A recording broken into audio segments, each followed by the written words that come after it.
ഹിന്ദുമത ആചാരങ്ങളുടെ ബാലപാഠങ്ങളാണ് ക്ഷേത്രങ്ങൾ എന്ന് സ്വാമി വിവേകാനന്ദൻ ചൂണ്ടിക്കാട്ടിയിട്ടുണ്ട്. നമ്മുടെ ക്ഷേത്രങ്ങളിൽ മന്ത്രങ്ങൾ കൊണ്ട്, വേദോച്ചാരണങ്ങൾ കൊണ്ട് മുഖരിതമാകേണ്ട ക്ഷേത്ര അന്തരീക്ഷങ്ങളിൽ എങ്ങനെയാണ് സിനിമാ ഗാനങ്ങൾ കേൾക്കുന്നത്? ആചാരത്തിൻ്റെ പരിശുദ്ധി നഷ്ടപ്പെടുത്തുന്നവയാണ് സിനിമാ ഗാനങ്ങൾ. ദേവതാസങ്കല്പം മാറ്റിമറിക്കപ്പെടുകയാണ്, ആ ശക്തി കുറയ്ക്കപ്പെടുകയാണ് അവിടെ ചെയ്യുന്നത്.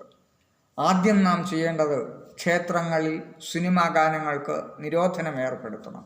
സിനിമാ ഗാനങ്ങൾ പാടില്ല. ക്ഷേത്രത്തിൽ ആചാരത്തിൻ്റെ ഭാഗമായി പാപപരിഹാരാർത്ഥം ആയിരക്കണക്കിന് ആളുകൾ പൊങ്കാല പോലുള്ള അല്ലെങ്കിൽ അതേപോലുള്ള പവിത്രമായ ചടങ്ങുകളിൽ എത്തിച്ചേരുമ്പോൾ അതിനെ സിനിമാ നടിമാരെ കൊണ്ട് വിളക്ക് കൊളുത്തിക്കുക എന്ന ആചാരശുദ്ധി നടക്കുന്നതിനെ ആരും കണ്ടില്ലെന്ന് നടിക്കുന്നത് എന്തുകൊണ്ടാണ്? ഇത്തരം പവിത്രമായ കാര്യങ്ങൾ എന്തുകൊണ്ട് അതിനനുസരിച്ച് യോഗ്യതയുള്ളവരെ കൊണ്ട് ചെയ്യിക്കുന്നില്ല? ധർമ്മ സംരക്ഷണത്തിനായി ജീവിതം തന്നെ മാറ്റിമറിച്ചിട്ടുള്ള, ജീവിതം തന്നെ മാറ്റിവച്ചിരിക്കുന്ന സന്യാസി വര്യന്മാർ നിരവധി ആശ്രമങ്ങൾ നടത്തുന്നു. അവരെ കൊണ്ട് പവിത്രമായ ഈ ചടങ്ങുകൾ എന്തുകൊണ്ടാണ് നിങ്ങൾ ഉദ്ഘാടനം ചെയ്യിക്കാത്തത്?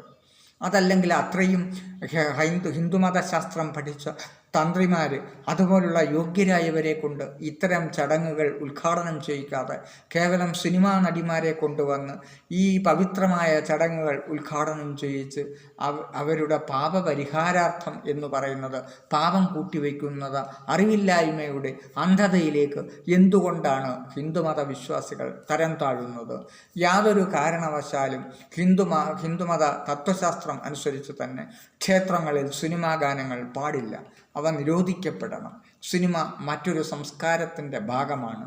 നമ്മുടെ ക്ഷേത്രങ്ങളിൽ വേദങ്ങളാവട്ടെ, മന്ത്രോച്ചാരണങ്ങളാകട്ടെ, വേദസാരമായ ഹരിനാമ കീർത്തനം പോലുള്ള മനുഷ്യ മനസ്സുകളെ, മനുഷ്യനെ മാറ്റിയെടുക്കുന്ന, സാത്വിക ഭാവത്തിലേക്ക് ഉണർത്തുന്ന അത്തരം ഗാനങ്ങൾ മാത്രം മതി. അത്തരം മന്ത്രോച്ചാരണങ്ങൾക്ക് മാത്രം സ്ഥാനം കൊടുക്കുക. ഹിന്ദുമതത്തെ നവീകരിക്കണമെന്നുള്ളവർ ഇനിയെങ്കിലും ഇത്തരം കാര്യങ്ങൾ ശ്രദ്ധിക്കേണ്ടതാണ്.